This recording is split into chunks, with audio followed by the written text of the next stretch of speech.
ഡൽഹി സർവകലാശാലയിലെ രാംജാസ് കോളേജിൽ നടന്ന സംഘർഷത്തിലാണ് കാർഗിൽ രക്തസാക്ഷിയുടെ മകൾ ഗുർമെഹർ കൗർ ABVPക്കെതിരെ ഓൺലൈൻ പ്രചരണം ആരംഭിച്ചത്. തുടർന്ന് ബലാത്സംഗം ചെയ്യും എന്നതടക്കമുള്ള കടുത്ത ഭീഷണികൾ ലഭിച്ചതായി പെൺകുട്ടി വനിതാ കമ്മീഷനിൽ പരാതി നൽകിയിരുന്നു. എന്നാൽ ഓൺലൈൻ പ്രചരണം അവസാനിപ്പിക്കാനാണ് ഗുർമെഹറിന്റെ തീരുമാനം. താൻ ഉയർത്തിയ വിഷയങ്ങളിൽ ഉറച്ചു നിൽക്കുന്നതായും ഗുർമെഹർ വ്യക്തമാക്കി. ഒരുപാട് അനുഭവങ്ങൾ ലഭിച്ചു. ഒരു 20 വയസ്സുകാരിക്ക് ചെയ്യാനാകുന്നതിന്റെ പരമാവധി തനിക്ക് ചെയ്യാനായി എന്നും ഗുർമെഹർ കൗർ പ്രതികരിച്ചു. അതേസമയം ഗുർമെഹറിനെ ഭീഷണിപ്പെടുത്തിയ 4 പേർക്കെതിരെ ഡൽഹി പോലീസ് കേസെടുത്തു. വനിതാ കമ്മീഷന്റെ നിർദ്ദേശമനുസരിച്ചാണ് നടപടി.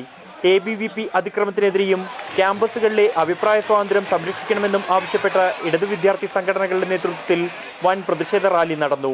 കൃത്യമായിട്ടുള്ള ഒരു പൊളിറ്റിക്കൽ പാർട്ടിയുടെയോ സ്റ്റുഡൻറ് വിങ്ങിൻ്റെയോ ലീഡർഷിപ്പിൽ അല്ലാതെ എല്ലാവരുടെയും കളക്റ്റീവായിട്ട് നടക്കുന്ന ഒരു സമരമായതിനാൽ എല്ലാവരും ഒരുമിച്ചിരുന്ന് ചർച്ച ചെയ്ത് തന്നെയാണ് ഇതിൽ ഓരോ പടിയും തീരുമാനമാകുന്നത്. CPM ജനറൽ സെക്രട്ടറി സീതാറാം യെച്ചൂരിയും CPA ദേശീയ സെക്രട്ടറി D രാജയും JDU നേതാവ് KC ത്യാഗിയും പ്രതിഷേധത്തിൽ പങ്കെടുത്തു.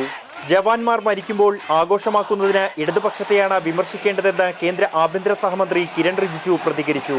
എന്നാൽ മഹാത്മാഗാന്ധി കൊല്ലപ്പെട്ടപ്പോൾ ആരാണ് ആഘോഷിച്ചതെന്ന് സീതാറാം യെച്ചൂരി മറുപടി നൽകി. ഗുർമെഹർ കൗർ ഓൺലൈൻ പ്രചരണം അവസാനിപ്പിച്ചെങ്കിലും ABVPക്കെതിരായ പ്രതിഷേധത്തിൽ ആളിക്കത്തുകയാണ് ഡൽഹിയിലെ ക്യാമ്പസുകൾ. ഷിജു പട്ടോത്തിനൊപ്പം ബൽറാം നെടുങ്ങാടി, മാതൃഭൂമി ന്യൂസ്, ഡൽഹി.